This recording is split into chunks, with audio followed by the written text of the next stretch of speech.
What, baby girl? Hello, do you want to be in the video too? Do you want to be in the video too? And you want a treat. That's okay. Just one, okay? Here you go. One for you, Finn. One for you, Leo. Alright. Now that I've bribed you, you have to be quiet. Hello everyone, welcome back to my channel. My name is Cait. I am a part-time English literature student at the University of Oxford, full-time Google employee, and a program manager at Accepted Consulting. So I thought I'd do a little reading wrap-up review kind of video. This is the first one of these that I've really done, like a monthly wrap-up video. So let's give it a go and see how we get on. So during the month of August, I managed to only read 3 books, but to be fair, one of them is an absolutely massive book. So I think it's okay that I only managed 3, but I thought I would talk about these 3 books today in the video. So the first book that I've got here is The Promise by Damon Galgut. This book I have had on my TBR for a really long time. It was the winner of the 2022 Booker Prize, and it kind of has a personal side to it. Damon Galgut is a South African writer. I was born in South Africa and lived there for the majority of my life, so I feel very sort of akin to this book. There's a lot of his narrative style, the way he kind of says things, the characters' dialogue and vocalizations are very typical South African, and so I did feel that as I was reading this, I could really picture and I could really hear the characters coming through in the book itself. But I actually really struggled with this book. I picked it up directly after I finished exams at the start of the summer, and I think I just wasn't in the right headspace for it. It does start off with touching on themes of South Africa during apartheid, which are very uncomfortable and very traumatic and really kind of dark and not very pleasing and a really sort of shameful part of history, a very sort of difficult part of history. And I just think I wasn't in the right headspace for it initially. So I started this book, I kind of finished up part 1 of the book, and I had to put it down. I had to put it down for a while and just give it some time before I picked it up again, which is why it took me so long to finish reading this, even though I started it quite early on. It is a really wonderful book though, and I can completely understand why it won the Booker Prize. On a farm outside of Pretoria, the Swarts are gathering for Ma's funeral. The younger generation, Anton and Amour, detest everything the family stand for, not least their treatment of the black woman who has worked for them her whole life. Salome was to be given her own house, her own land, and yet somehow that vow is carefully ignored. As each decade passes, the family assemble once again. One questions hover over them. Can you ever escape the repercussions of a broken promise? This book is really quite incredible. I do love that it kind of traverses different generations' experiences. It is set against the backdrop, as I mentioned, of South African history towards the violent dissolution of apartheid and the new era of democracy in South Africa, and it's set against those backdrops. So a lot of the sort of political turmoil is being reflected and mirrored in the comings and going of the Swart family, and I just found it very poignant and very engaging and very familiar, I suppose, because coming from or living in South Africa, I really understood a lot of the the images, a lot of the sort of tensions that exist in this book. But I think that's actually the key phrase in here, is the tensions of this book. It is an incredibly, incredibly tense novel.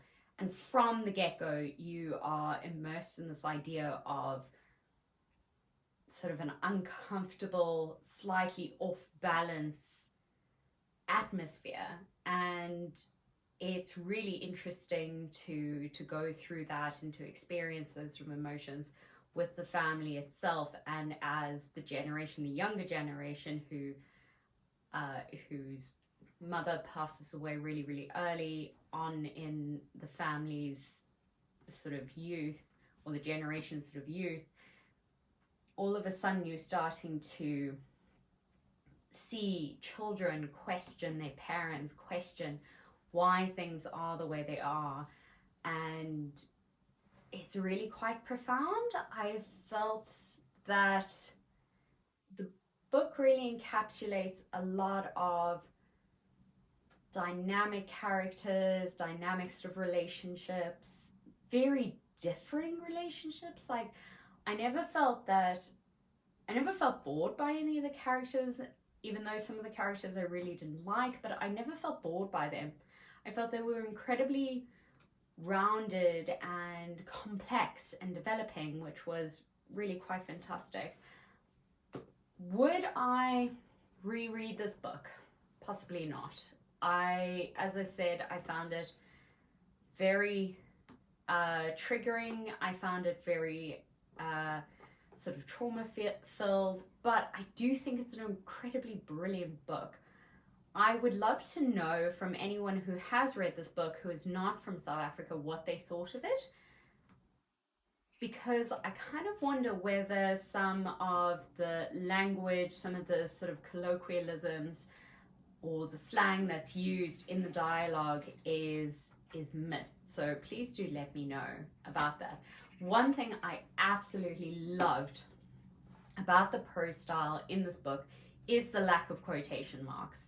So if you've read Margaret Atwood's The Handmaid's Tale, also didn't make use of quotation marks. Actually, I don't think it made use of punctuation at all.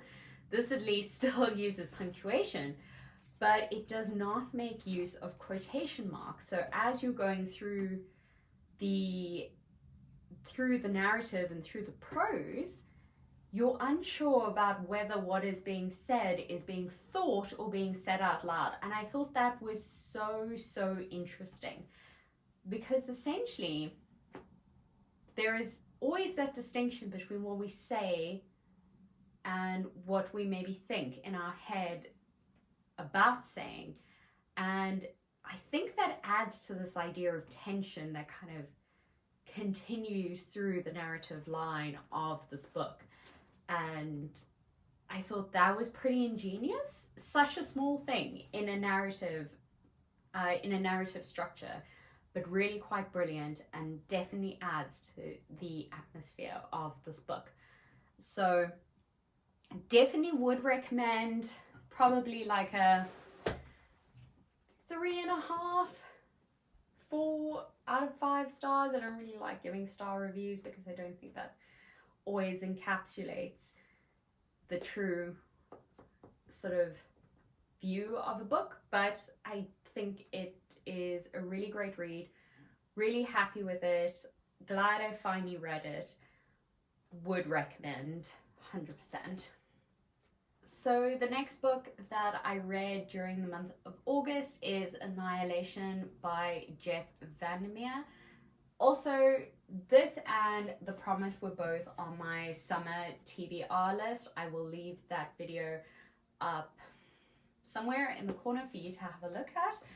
But I was recommended this book by Cait, the Vintage Academic. This is her favorite book of all time, and we would, you know, be on calls together and she would read me passages out of this book. So I decided it was finally time for me to actually pick it up and to read it. Now, I'm not a sci-fi girly. I never have really been a sci-fi girly, but I can totally understand the brilliance of this book, and I can see the appeal to it, and I can appreciate how brilliant the writing is in this book. So for those that don't know about Jeff Vandermeer and Annihilation, firstly, it's totally different from the film with Natalie Portman. Please, if you have seen the film and you're like, oh, I didn't really enjoy the film, I don't know if I'll enjoy the book, it is completely different. The storyline is different, the ending is different, everything is different from the movie. Please just go read the book. It's so much better. Welcome to Area X, an endemic wilderness, an environmental disaster, a mystery for 30 years. The Southern Reach, a secretive government agency, has sent 11 expeditions to investigate Area X. One has ended in mass suicide, another in a hail of gunfire, the 11th in a fatal cancer epidemic. Now 4 women embark on the 12th expedition into the unknown. So this book is really quite fascinating. I really love the idea of Vandermeer sort of steering away from names of characters. So all of the characters in here are described by their vocation or their employment. So the main narrator is the biologist, who is the narrator, the anthropologist, the surveyor, and the psychologist. And obviously each of these characters kind of encompass what their vocation is in their character themselves. You also get snippets of the biologist's husband sort of throughout the book, and the narrative really reflects kind of the state of mind of the characters themselves. You know, all of a sudden the narrative becomes really disjointed because there's confusion going on in Area X, or it creates this sort of lethargic sense of traipsing through the narrative prose, slowly but surely getting to a point at the start, because that is what these 4 women are experiencing as they're going into Area X, this kind of lethargical sense of trying to get to a purpose, trying to make a determination about Area X. But as the narrative goes on, as things develop, and of course I'm not going to, talk to spoilers in here, but as things develop, there's a greater sense of clarity and there's a greater sense of understanding in the narrative prose, and that's really reflected in the way that Vandermeer writes. And I mean, beyond this book being a commentary on our abuse of the world, on natural disasters, on environmental impact, on all those kind of things, which it absolutely and 120% is, there is so much more depth to this book than I think really comes through in the film, for example. I mean, it's not incredibly long, it's barely 200 pages, and there are parts of it that kind of delve into the human psychology so much that it makes you think, it makes you wonder about things. It makes you wonder about topics like capitalism, and it makes you wonder about how much we are being told how much we are being told by the institutions that hold power. And it's really quite an interesting and thought-provoking read. So even though it is kind of science fiction based, it has those themes that interweave into it.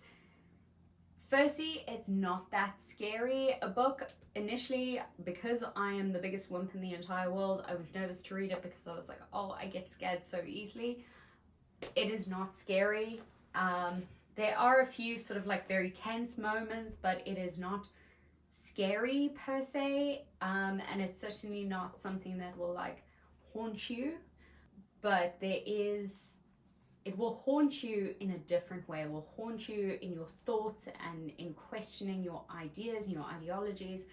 And that's why I think it is such a brilliant, brilliant book. And it extends far beyond being termed like a science fiction book.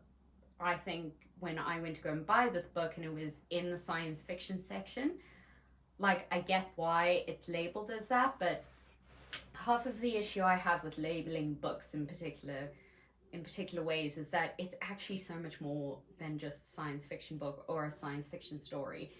And it's actually, I mean, I feel like it's more of a philosophical read more than anything. There's so much that can be taken out of this.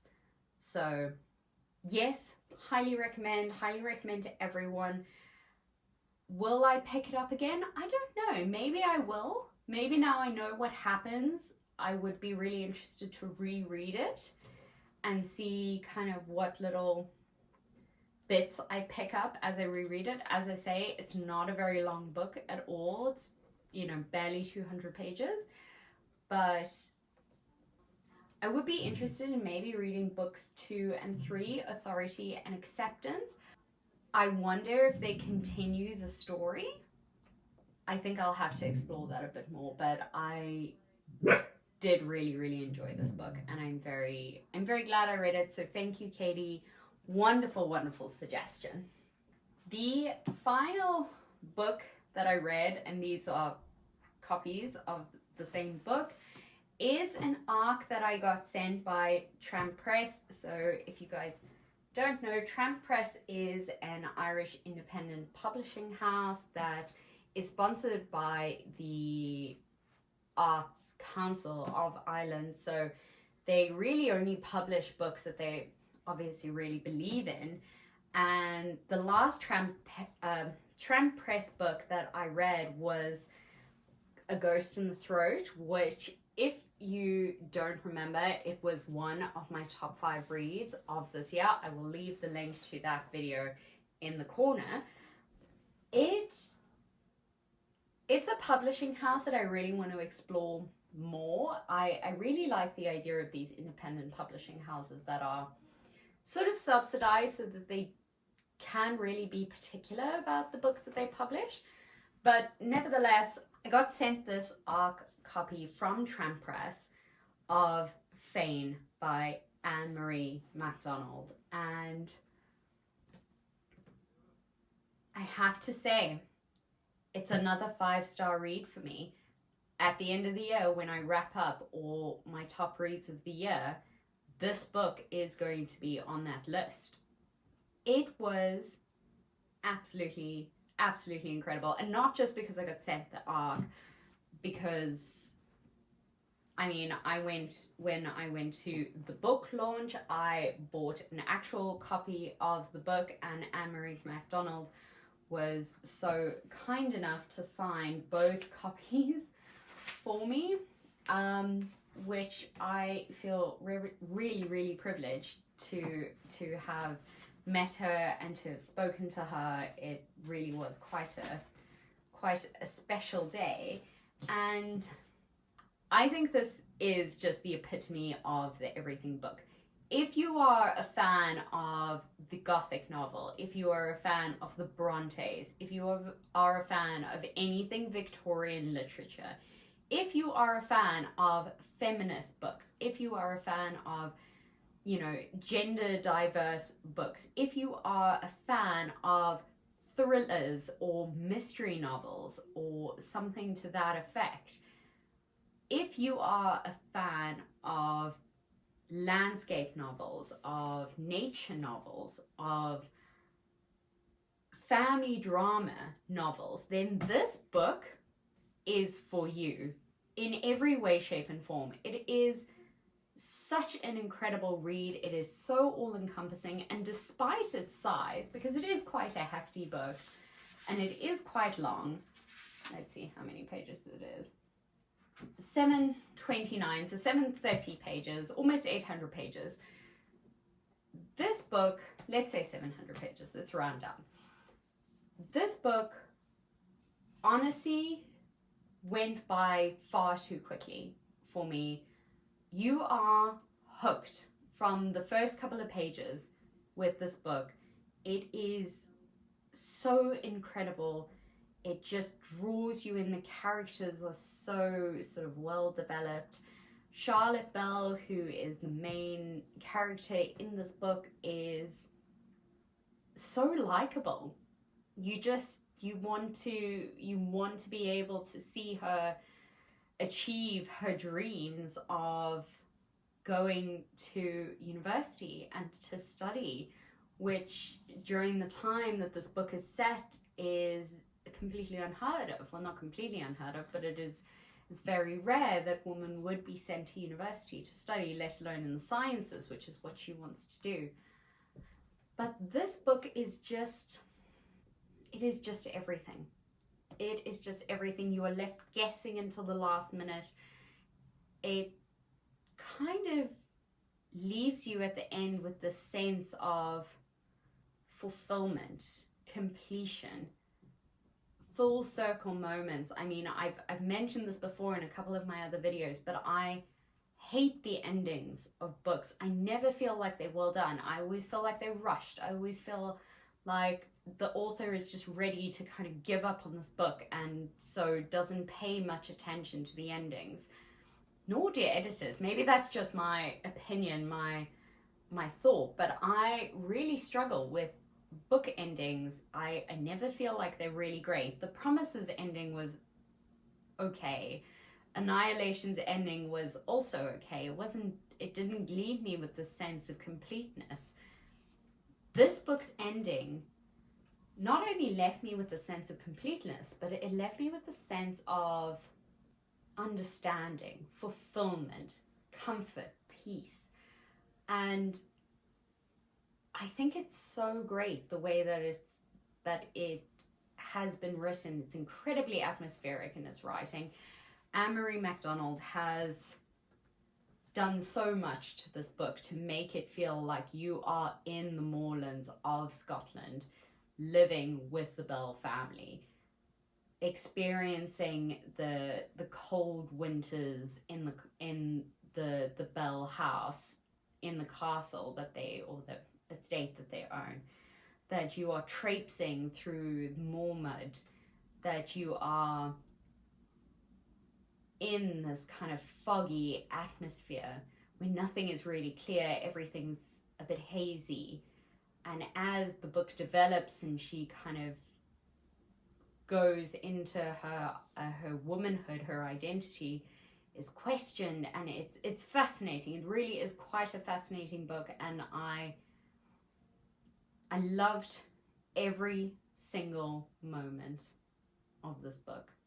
It is researched so beautifully. It is written it is written impeccably. I just think it is absolutely fascinating. I do not wish to be a woman. My dear, I'm afraid none of us has the choice. I do not wish to be a lady then. I cannot blame you. The vast estate of Fayne lies to the southern border of Scotland, ruled by Lord Henry Bell, 17th Baron of DC de Fayne. The mysterious Lord Bell keeps to his rooms by day, appearing only at night to dote over his beloved and peculiarly gifted child.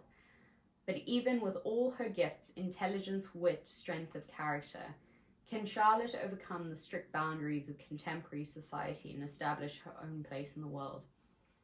Fayne is a page-turning queer story of longing and belonging, history and identity.